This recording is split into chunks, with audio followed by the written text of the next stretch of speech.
Hi, I'm Chris McBrien. And I'm Derek Myers. Here at Pop Goes Your World, we've received a lot of great feedback on how much people enjoy the trivia segments that we do at the end of every episode.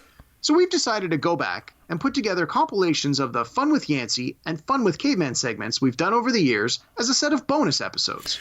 We hope you enjoy the fun. Episode 44. This is Spinal Tap Movie Review. Fun with Yancy. Okay, so you're going to give me some trivia on this movie, right? Yep, I'm going to try. All right, well, give me a shot and see what happens. Okay, so at the very beginning when you see the film director and he is basically introducing the film and talking about the band, he gives three qualities that he admires about Spinal Tap at the very beginning. The three are their exuberance, their raw power, and their blank. What is it? Oh, is it their... Oh, I don't know. It's their exuberance, their raw power, and their punctuality. Their punctuality. Oh, jeez. Which was just really weird to me. But okay, so the band, when they were talking about their inception, they talked about their name, what their first name was, which was the Originals. Mm-hmm. And then of course they discovered that they're not the originals, which I thought was really funny. And so then they decided to change their name. And what did they change their name to? They became the New Originals. All right. So the band, let me rephrase this. You're right. And you kind of caught me in this. Okay. So they became the New Originals, and then the band that was the Originals changed their name to what? I don't remember. So the originals changed their name to something else. I don't remember what they changed it to. Yeah, they changed it to the Regulars. Oh, the Regulars. Okay. Right. So you had the Originals, the New Originals, and then the Originals changed their name to the Regulars. And at that point, the New Originals decided it wasn't worth it to change their name again. So I thought that was really funny. Because then didn't Spinal Tap go on to call themselves then the Tamesmen? Something like that. Yeah. And then went to Spinal Tap? You would know more than I would, but yes. Okay. So according to the official IMDb page, how many band members have been a part of This Is Spinal Tap? 37. 37. Right? Jesus. Okay. All right. Spinal Tap has made 2 appearances on The Simpsons show. Of course, we talked about Harry Shearer has been on The Simpsons for a long time. He was in this film, obviously, as the bassist. Can you name which 2 years Spinal Tap as a whole band made an appearance on The Simpsons? Oh, in The Simpsons, I don't know. I would say, I'm going to guess at 88 and 92. You were half right. You got 92 was dead on, and 1989. So you were just 1 year off by a year. Oh, not bad. So you were right there. Not bad. Okay, so Rob Reiner, we talked about him a little bit at the beginning of the show. Yep. He wrote most of this show and directed it, or most of this movie, rather. Mm-hmm. He has a really long career with tons of credits and dozens of projects, really diverse. Awesome guy, lots of talent. However, he has only ever been nominated for 1 Academy Award. Can you name the film that he was nominated for? Ooh, that's a good one. I don't think it was When Harry Met Sally. No, it's got to be Misery. I'll go with Misery. It was actually 1993's A Few Good Men. Yes, right. Yep. Oh, right on. Yep. Good movie. Okay, Man, so that's a good movie. I haven't seen it. Surprising. What? No one. You haven't seen that? Oh my God, Yancy, you would love that movie. It's really good. Okay, so in the early drafts and scripts of the film, Yep. What was the band's first name going to be? Oh, like in the original script before they actually came This is out? a little bit of a trick question, but yes. I don't know. It was Spinal Tap, but it was actually spelled Spynal. Oh, very cool. Yep. Very cool. Yeah. I don't know if you can tell this, judging from past episodes, but I spent a lot of time on trivia this week. I'm so glad. I know, that's good. You definitely did. And you're stumping me, too, so that's good. Okay, so you were talking about cameos. I know you know this, but can you name the 2 actors that played the mimes, Morty and the other one that I don't think they actually remember, they don't mention his name? Billy Crystal was Morty, but Dana Carvey was the other one. Okay, so you nailed that as well. Yeah. Episode 45, Ex Machina. Movie review. Fun with Yancy. Okay, so this is the part of the show where I'm going to ask you some trivia. You love this movie a lot. This is the highest rated movie of yours that we've done on this show so far. So Correct. This one ranks the highest. Wow, that's amazing. Okay, so I got some questions for you. Yancy, Alicia Vikander. Okay, she plays Ava. She's a Swedish actress, and she speaks with an American accent for the role, so she obviously landed the part for this movie. But do you know which actress was seriously considered for the role before they eventually settled on Vikander? I don't know, but I'm going to guess and say Scarlett Johansson. No, it was Molly Ringwald. What? I'm just you. I'm totally you.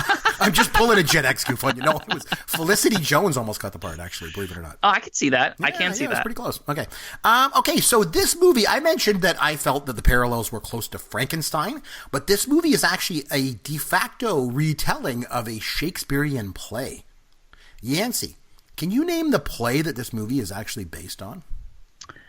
I cannot, and nor will I. The Tempest. Okay. All right. I have not read it. I'm not familiar. Okay, sir. This movie was nominated, believe it or not, for 2 Academy Awards. And it actually won an Oscar, surprisingly enough to me. I'm just totally kidding you. It actually won an Oscar. It's nominated for 2 and it won an Oscar. Can you name the category in which the film took home the gold? I know it's not going to be one of the bigger ones like Best Picture or something, right? It's got to be something with like CGI or something. I'm not sure exactly what the category would be. I guess I'll give it to you as Best Visual Effects. And actually, I'm surprised because it was up against Mad Max Fury Road. And Mad Max Fury Road won like every technical award that year. But the other thing, Which, by the way, they just announced production. The script is completed, and there's going to be a sequel to Mad Max, which I'm very, very excited about. So that's a little aside. But I hate to break it to you, but the sequel to Mad Max was in 1983. Okay?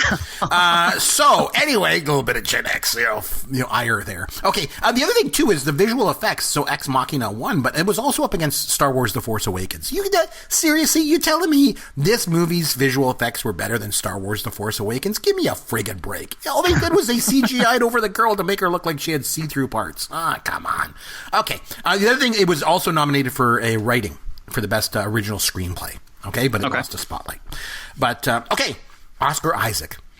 He obviously famously played X-wing pilot Poe Dameron in Star Wars: The Force Awakens. We mentioned that, even though Porkins is the best X-wing pilot who ever lived. Damn it. But anyway, he's not the only member of the cast to appear in The Force Awakens. Domhnall Gleeson was also in the Star Wars movie. Yancy, can you name the character that Domhnall Gleeson played in Star Wars: The Force Awakens? I believe you already did.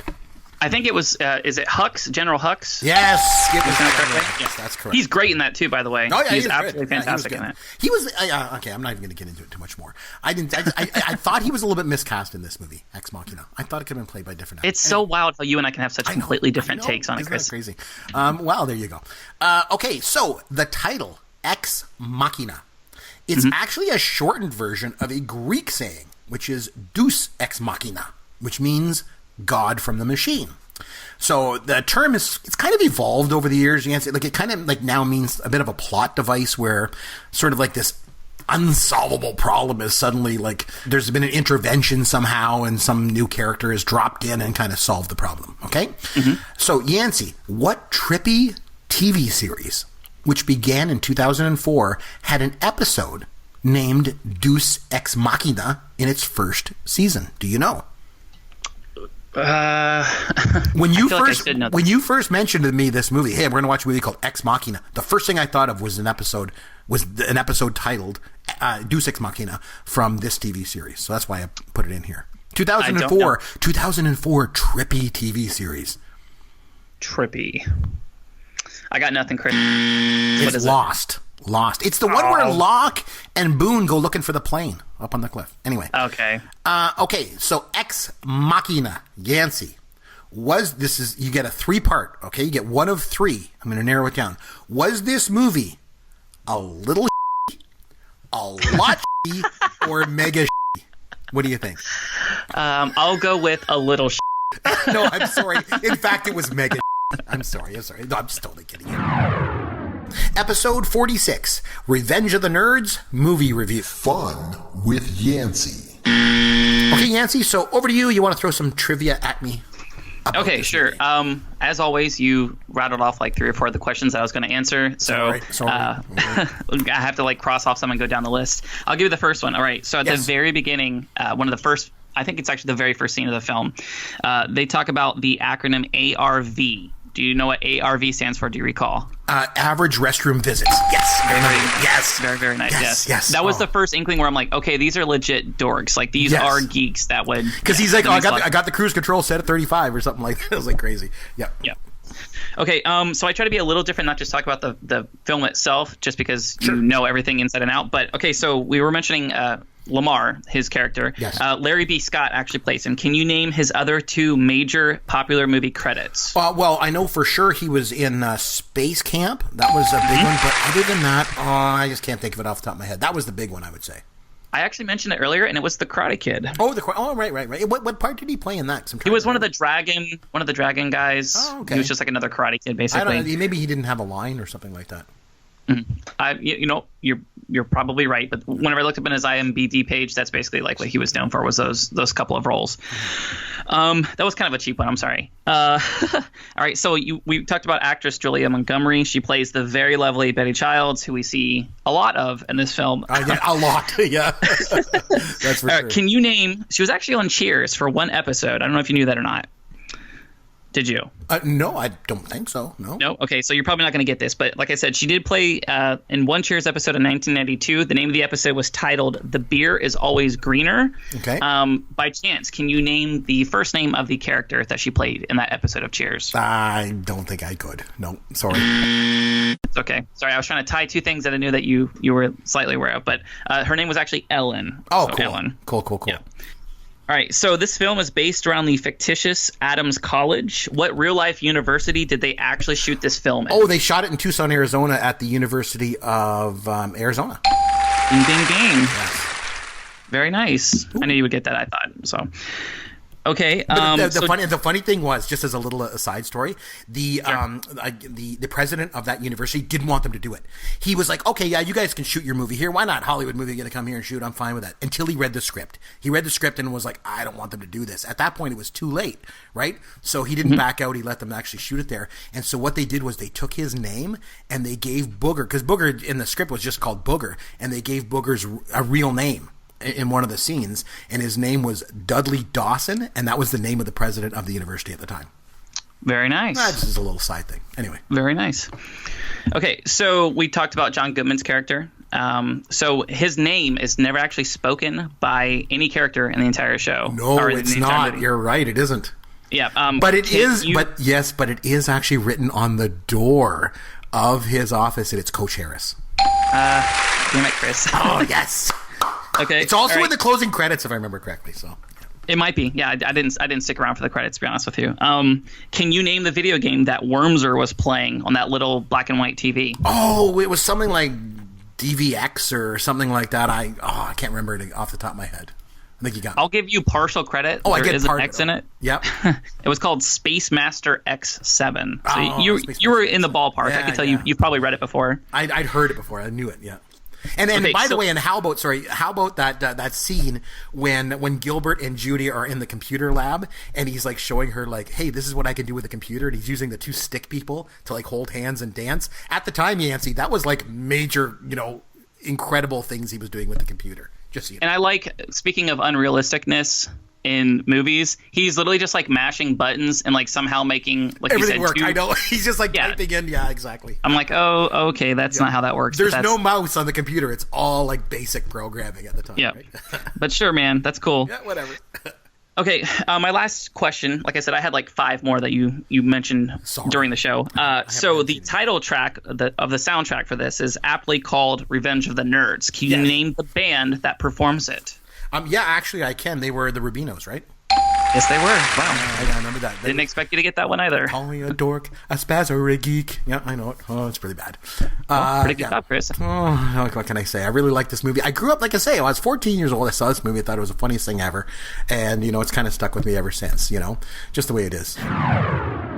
Episode 47, Childhood Celebrity Crushes. Fun with Yancy. Okay, so are you guys ready to do some trivia based on our topic tonight? Yeah, let's do it. So what I decided to do is I put together some trivia questions. I'm going to throw them out there. So I'll tell you what, you guys can be a tag team. Okay, so you guys can just, whenever you think you know the answer, maybe just blurt it out and just see if you know it. So this first one should be an easy one, especially for Danielle, because it's already come up once in this podcast. Okay, so this magazine, aimed primarily at teenage and preteen girls, started back in 1965. And throughout the years, the covers were mostly made up of like collages of headshots and stuff, and they featured many of the sort of heartthrobs of the day. So can you name this teen heartthrob magazine? I wasted a lot of allowance on Teen Beat Magazine. What was it called? Teen Beat Magazine. No, Beat? close. No, Are we talking about like 16 Mag or like Cosmo or something? Oh, Teen Beat is so No, there was close. Bop. There was. I almost want to give it to you. It's not Teen Beat. Think of, you go to the zoo and there is an animal. Tiger Beat? Yes, that's it. Tiger Beat. Yes, Tiger Beat magazine. There were a few of them. Oh, There was a bunch of them. You're right. There was Teen Yeah. Beat, Tiger Beat. Is it still around? Yes, it's still around as far as I know. I think it is, yeah. Okay, so tying into that one into the next question. So back in the late 70s and early 80s, this male, he was an actor and singer, really, and he was featured almost weekly. Every week, he would be on every teen magazine you can imagine on the cover. And I think he was the subject of just about every teenage girl's crush at one point or another during his reign that he had as a cover boy. And after years of dealing with substance abuse, he resurfaced years later in reality shows like Fear Factor and Celebrity Rehab with Dr. Drew. Yancy, Danielle, can you name the former child star and cover model who graced the magazine of every single magazine in the 70s and 80s? No. Danielle, this is on you. Come on. This is totally you. So think of a tree, and what's something that falls from a tree? A leaf. Yes, a leaf. A pine cone. A leaf. A leaf. Does leaf help you at all, Danielle? I can't remember his last name.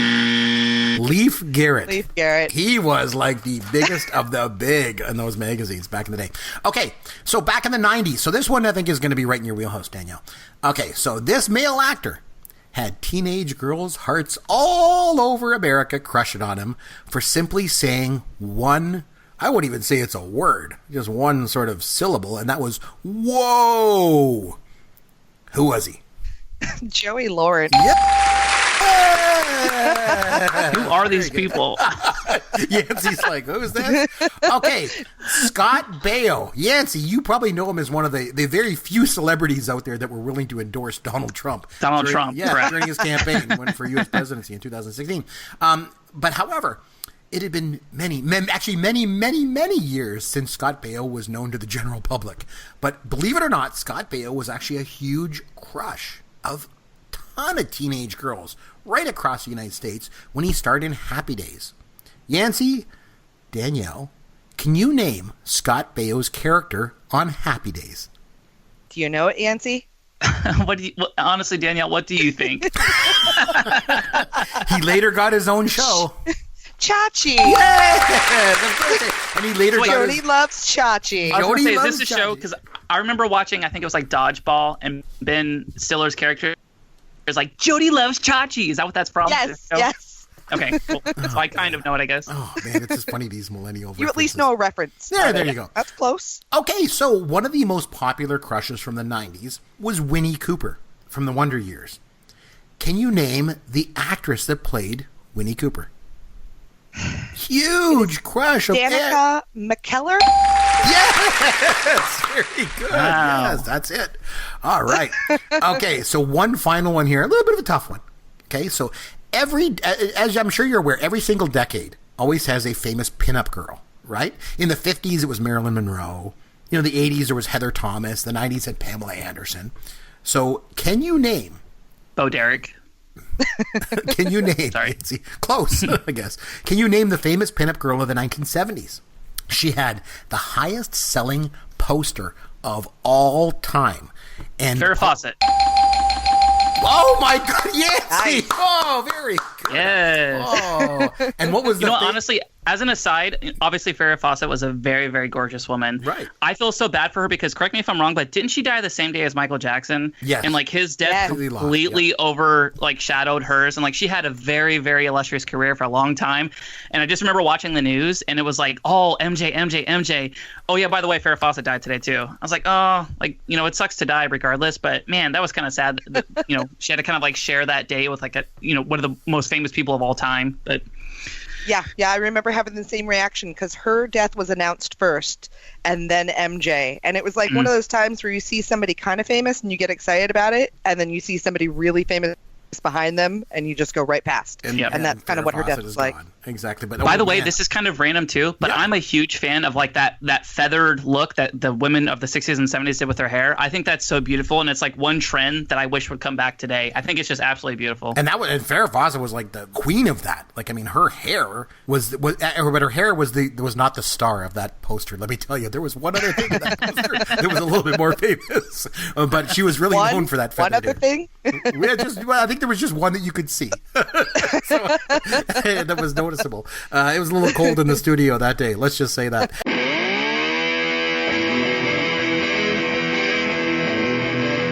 Thanks for listening to Pop Goes Your World. You can contact Chris and Derek at popgoesyourworld.com. Please take a minute and review the podcast on iTunes or wherever you download and listen to the show.